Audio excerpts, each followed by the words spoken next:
French മധ്യനിര താരവും ലോകകപ്പ് ജേതാവുമായ പോൾ പോഗ്ബ കളിക്കളത്തിലേക്ക് തിരിച്ചു വരികയാണ്. ലീഗ് 1 ക്ലബ് മോണക്കോയുമായി താരം കരാറിൽ ഏർപ്പെട്ടു. 2 വർഷത്തെ കരാറാണ് താരം ഒപ്പിട്ടത്.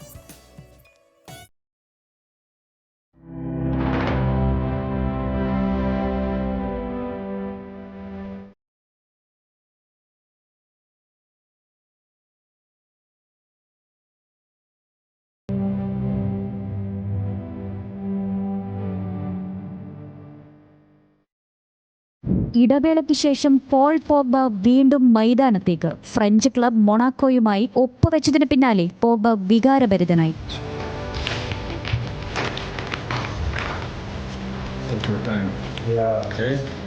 ഉത്തേജക മരുന്ന് ഉപയോഗിച്ചെന്ന് കണ്ടെത്തിയതിനെ തുടർന്ന് നീണ്ട 18 മാസത്തെ വിലക്കിന് ശേഷമാണ് പോൾ പോഗ്ബ മൈതാനത്തേക്ക് എത്തുന്നത്.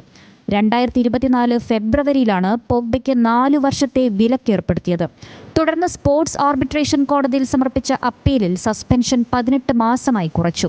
ഇതോടെ താരത്തിന്റെ മടങ്ങിവരവ് ഉറപ്പായി. ഉത്തേജക മരുന്ന് ഉപയോഗിച്ചതായി കണ്ടെത്തിയതിന് പിന്നാലെ തെറ്റ് അംഗീകരിക്കുന്നുവെന്നും താൻ അറിഞ്ഞുകൊണ്ട് ഒരു തെറ്റും ചെയ്തിട്ടില്ലെന്നും പോഗ്ബ പറഞ്ഞിരുന്നു. യുവൻസിൽ നിന്ന് കരാർ റദ്ദാക്കിയതിനെ തുടർന്ന് ഫ്രീ ട്രാൻസ്ഫറായാണ് താരം മൊണാക്കോയിലെത്തുന്നത്.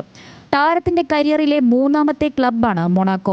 2011 മാഞ്ചസ്റ്റർ യുണൈറ്റഡിനായി അരങ്ങേറിയ പോഗ്ബ പിന്നീട് യുവൻസിലേക്കും ചേക്കേറുകയായിരുന്നു. Sports desk, news Malayalam.